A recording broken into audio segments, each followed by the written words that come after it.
Good afternoon. It's an absolute honor to be here today. Very inspired listening to some of the presentations and discussions that have happened today on some very pressing social issues that our country needs to address. And in that same theme, I'd like to invite my panelists to come and join me on stage.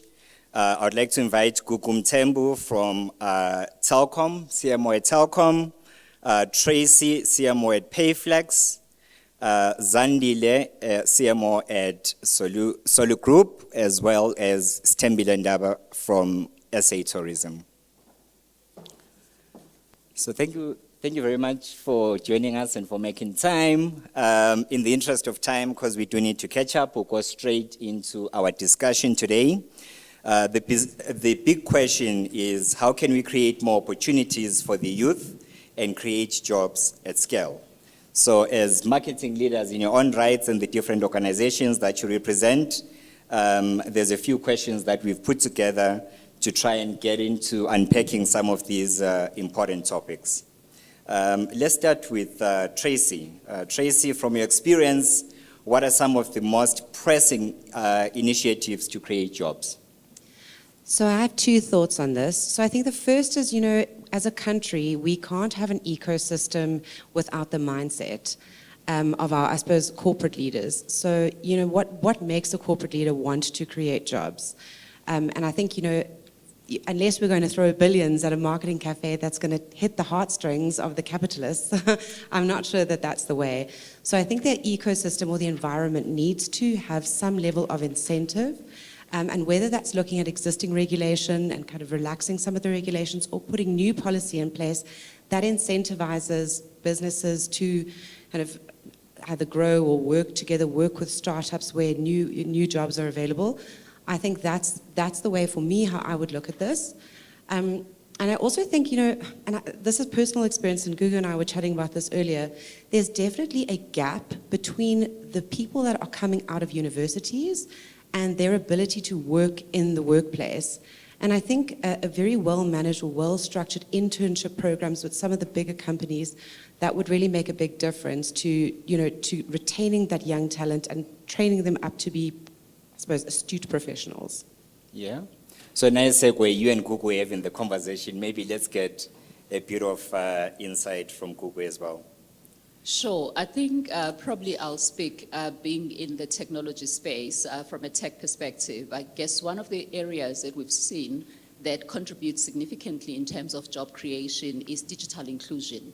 At its most basic, when you think about it, people that have been excluded sitting in rural communities, the minute that they have access to a mobile device, it opens up their world, right? I think I've seen some small, medium enterprises. There's one that I do shop from. She's a small clothing retail based in Port Elizabeth. She was selling to her immediate community, but the minute that she was able to set up her shop on Shopify, it actually exploded, and now she can sell to even more people. She was relating how she used to literally create out of the back room at her mother's house. Now she's founded a CMT factory. So if you think about it, CMT factory, now she has seamstresses that are working for her. So I believe that digital inclusion is one of the levers that is significantly important in terms of how we then create initiatives that drive access.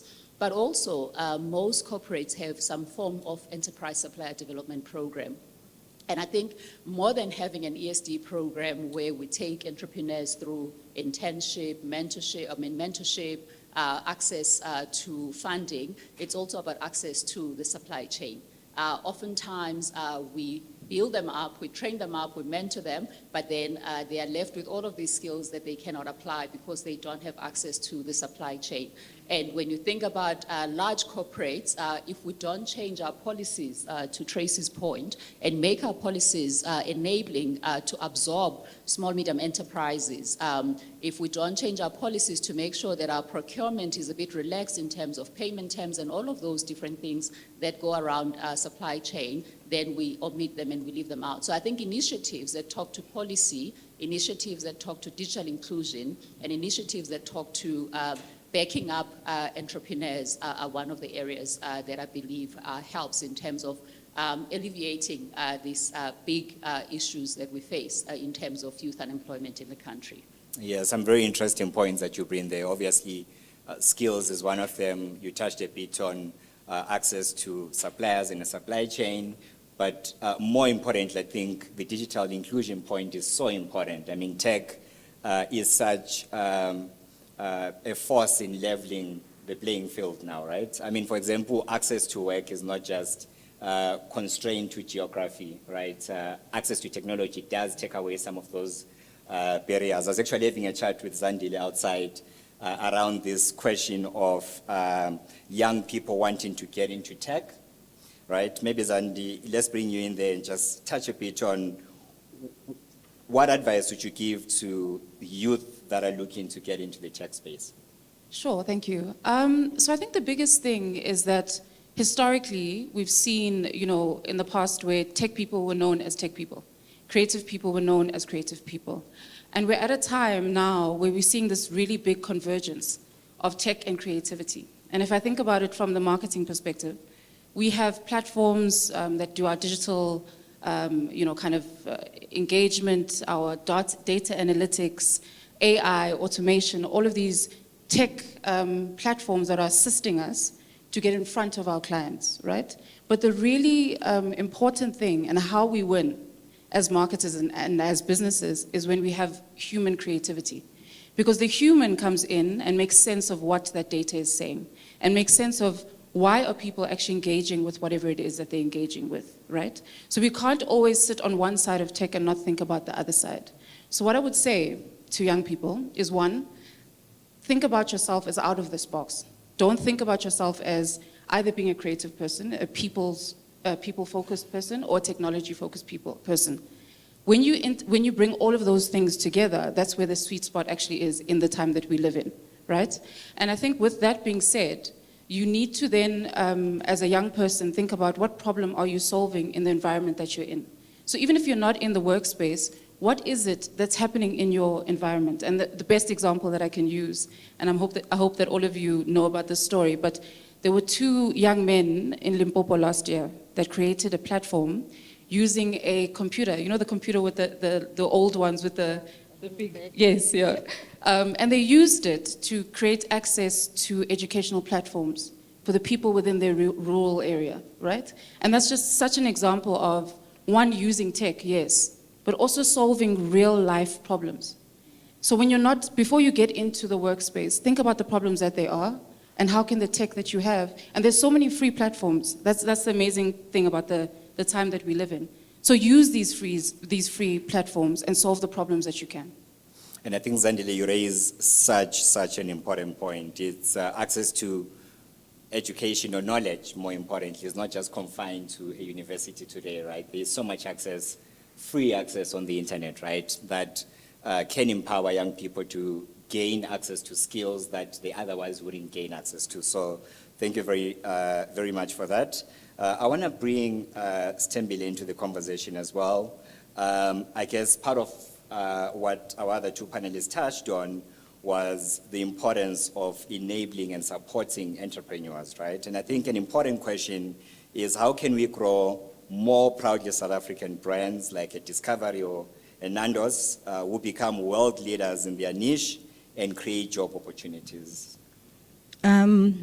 I think, having worked in the nation branding space, and now I'm in the destination, more and more we see empirical evidence in as far as the role that are played by proudly local, companies in, number one, advancing the competitiveness of the nation, number two, in enhancing the reputation of the country, and three, in assisting, in contributing towards the socio-economic imperatives such as job creation, such as economic growth. I mean, our Vision 2030 is just right anchored on those targets.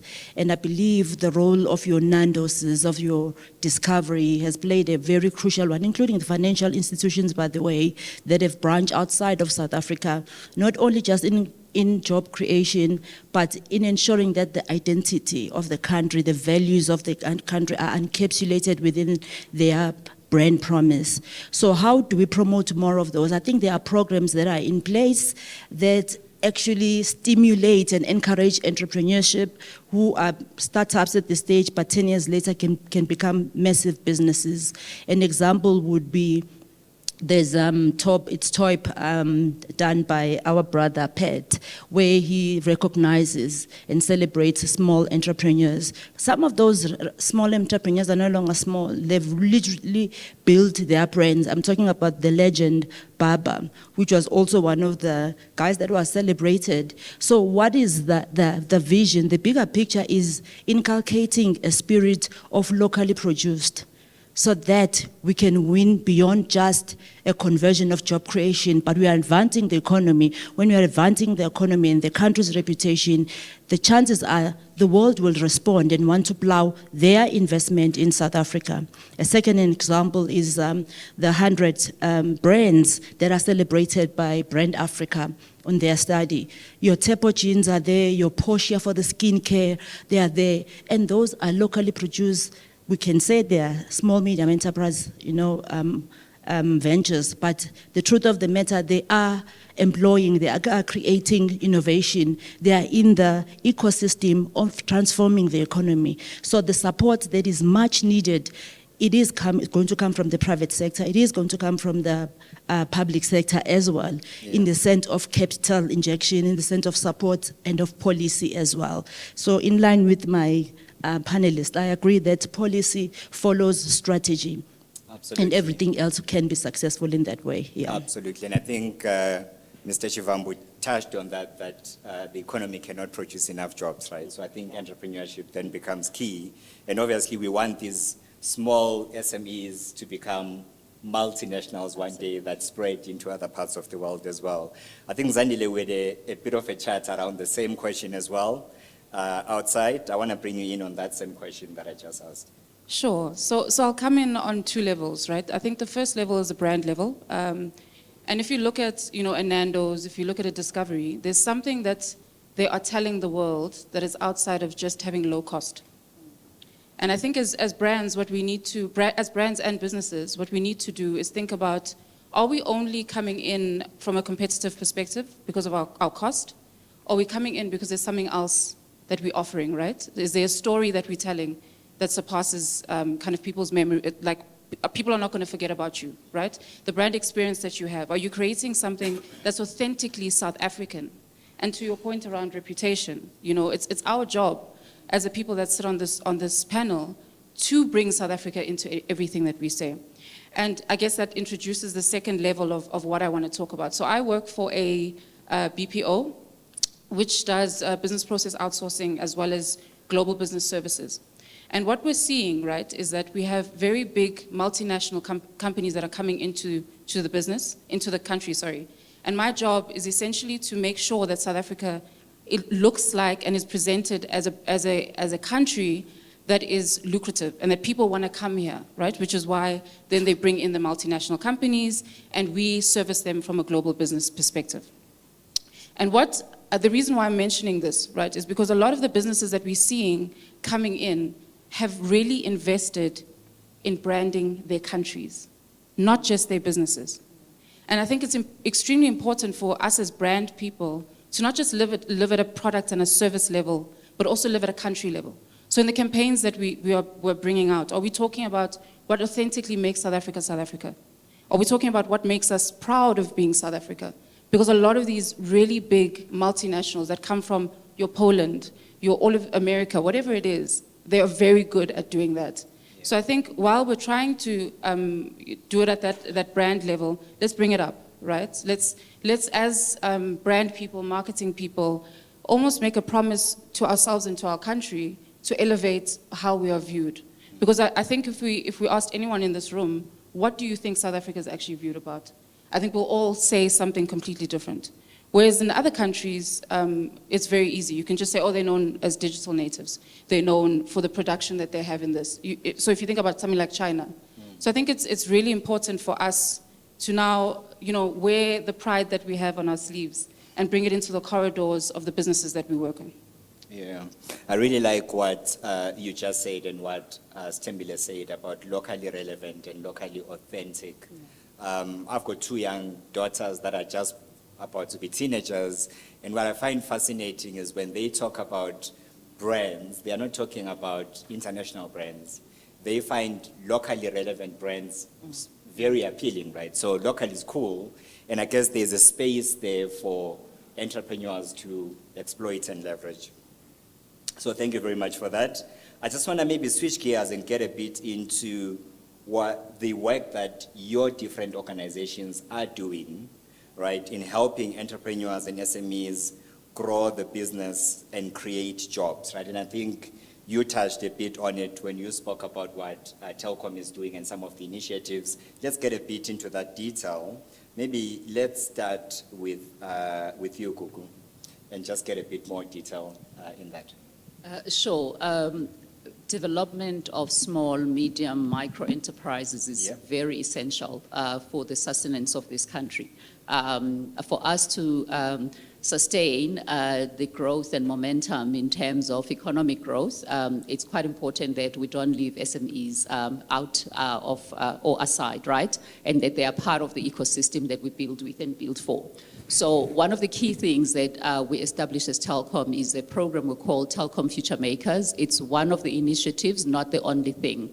And through Future Makers, basically the intention is that we find tech entrepreneurs and we enable them, empower them, and actually grow them by giving them access to the very things that they need: access to markets, access to customers, access to funding, and access to enterprises that are able then to walk the journey with them in terms of transferring some of the key skills that you need in operating a business. And the program, because sometimes when we talk tech, and I'm glad Zandile spoke about it, is sometimes people think when we say a tech entrepreneur, you are sitting there coding, doing development. A technology entrepreneur is someone who actually uses the power and leverages the power of technology to solve solutions. I'll give examples of some that we've seen go through the program. One sells beauty products, and when they became part of the program,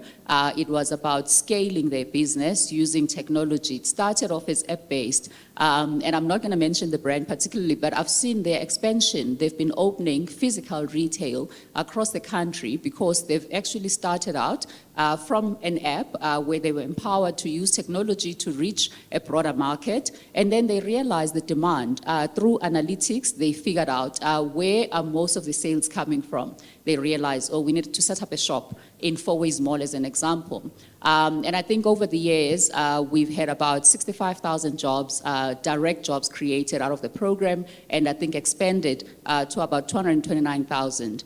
So it's initiatives like that, but what we've been intentional about doing as well is that we don't just, like I said earlier, enable them, empower them, and then let them go and find opportunities externally. Some of them we've actually, we buy from them, we source from them. One example is, it's a job platform.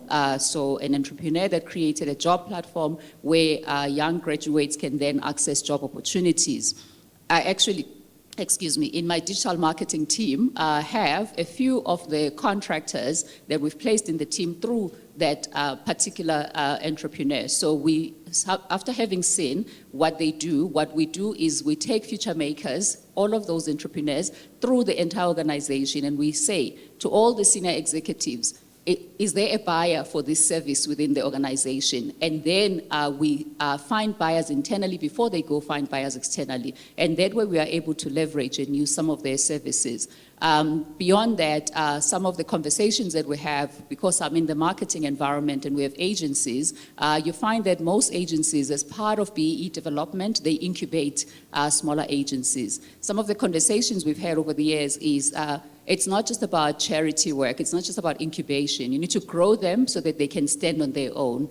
And in the last 3 years particularly, we have at least 4 small agencies that used to be incubated by big agencies that now have direct business with us as Telkom. So we're quite intentional about growing small enterprises because we know that when we've got a thriving SMME economy in the country, actually it expands beyond that. Because ultimately, while we, Tracy highlighted capitalism, we're in the business of ensuring that we have a country that is sustainable sustainable economically, because that way our businesses are also sustainable. So the more people are empowered economically, the more the businesses that are born South African or come to operate in South Africa can thrive. Thank you.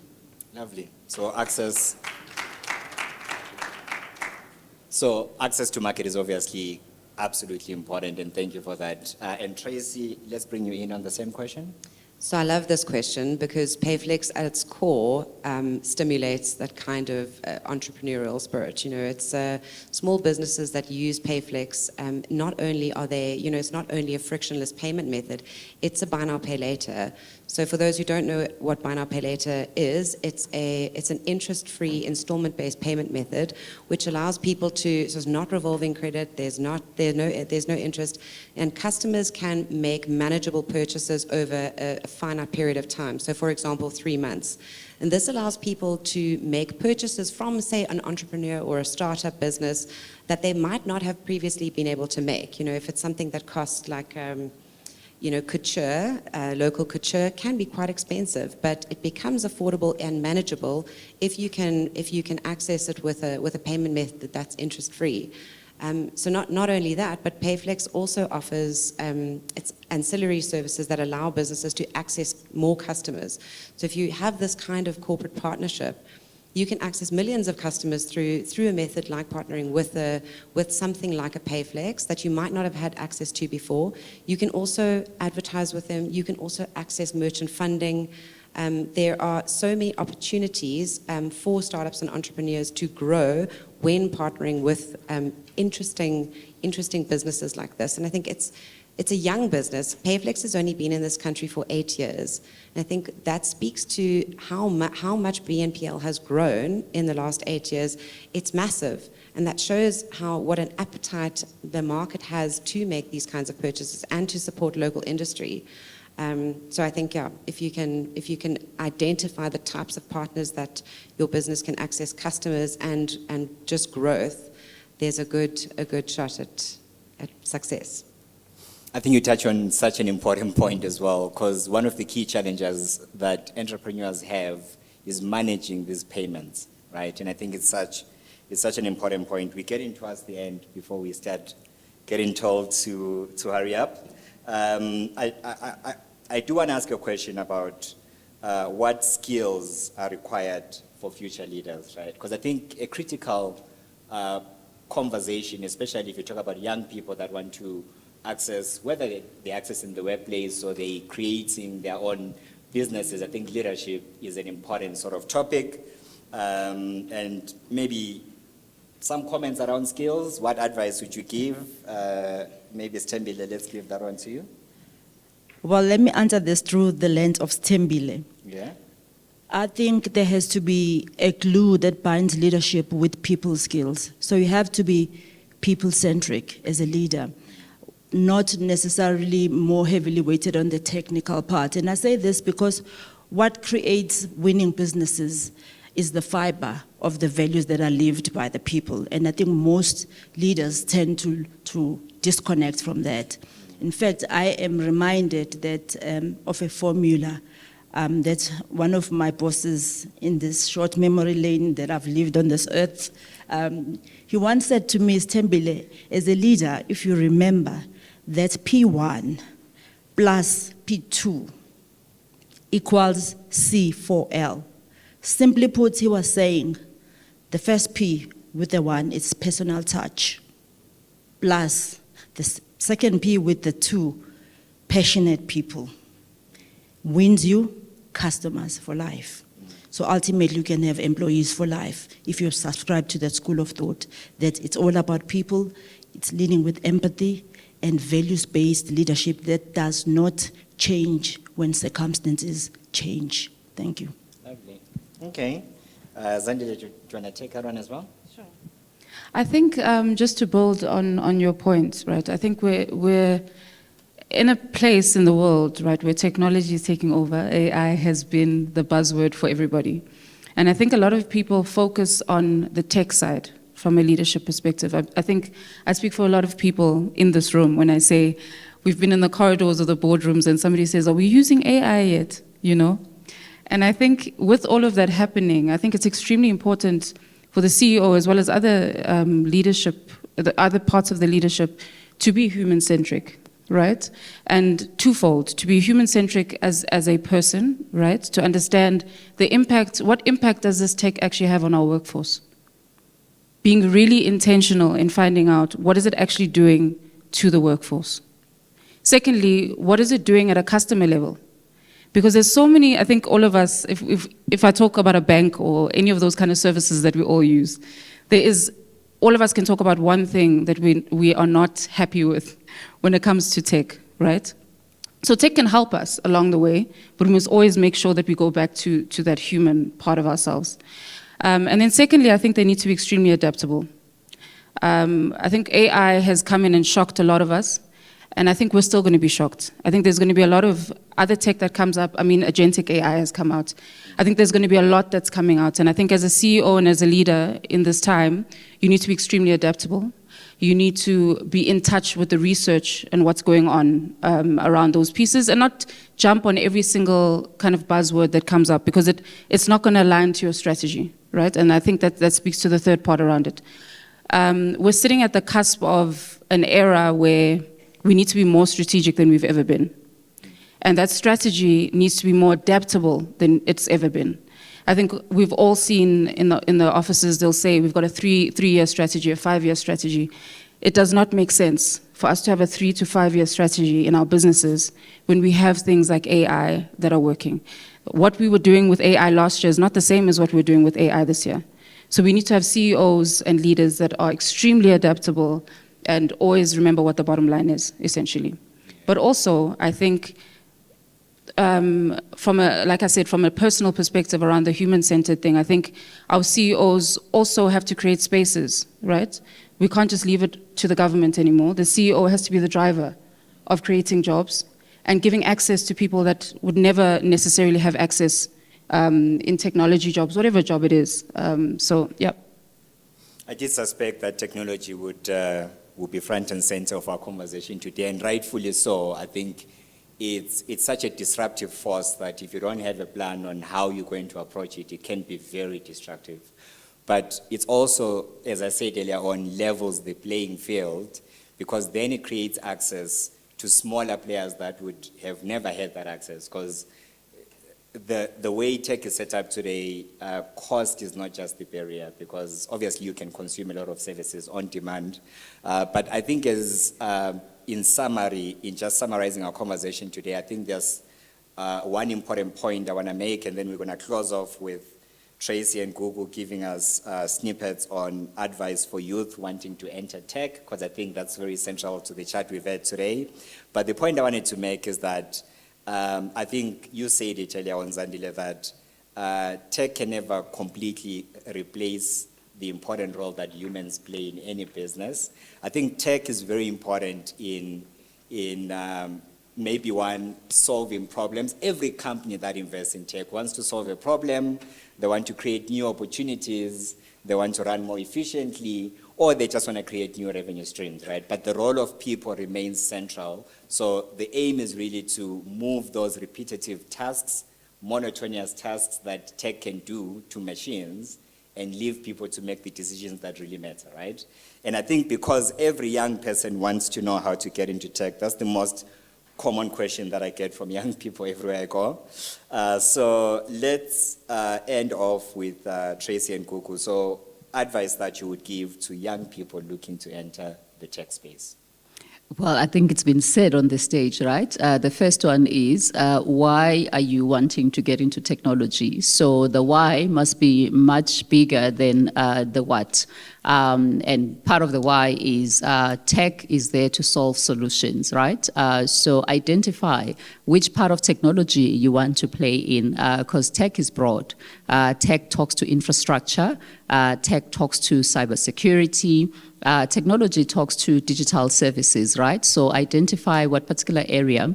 But I think it's become even slightly more accessible now getting into technology. I studied tech. I did information technology before I segued into marketing years later. For me, it was because at the time there was a buzz around Y2K. And I was like, I'd also want to know what this Y2K is. I also want to solve this Y2K, whatever Y2K. I didn't even know what it was, but I wanted to solve it, right? Whatever, if it was a scam or not, but it got me into tech somehow. So that was my why at the time.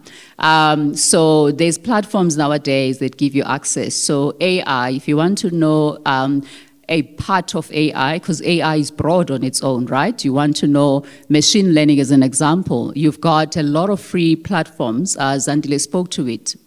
Platforms such as your Coursera, Udemy, we've got Telcomland. There's a number of platforms that are available that provide basic free access, right?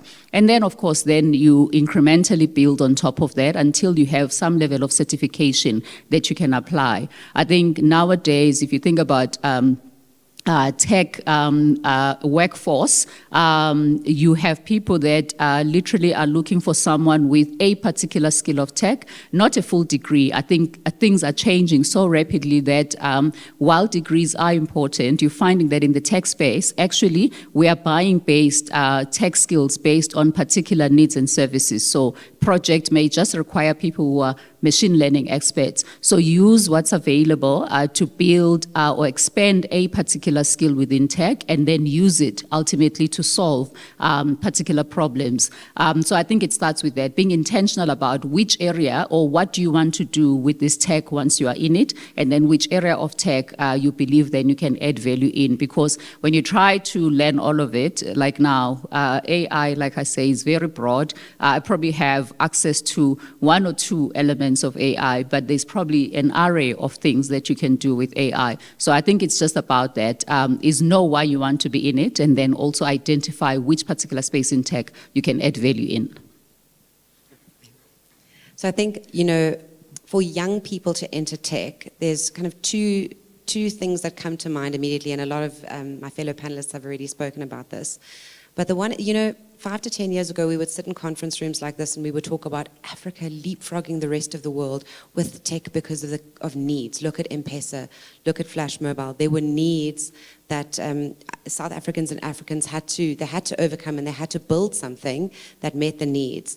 Now, we're not leapfrogging Europe and America. We're leapfrogging each other all the time, and it's happening super quickly. So my one piece of advice would be build the plane while you're flying it. And this is coming from a woman in tech.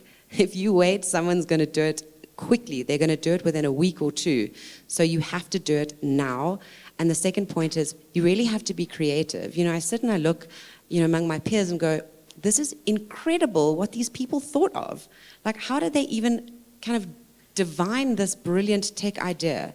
And yet it lives in the world that we operate in all the time. So if you're really creative and I would say, we've spoken about AI, even if you don't love AI or you're scared of AI, you have to know how it works. The future is with AI, whether we like it or not. So understand it and use it to build that plane while you're flying it. Thank you so much, Tracy. Just in closing, my youngest daughter, grade 5, got an assignment on what is AI, and she asked Siri, what is AI? and just got the answer right there to what you're saying, Kuku. Thank you so much for your time, and thank you so much for the insight, and thank you for your attention in giving us your time today.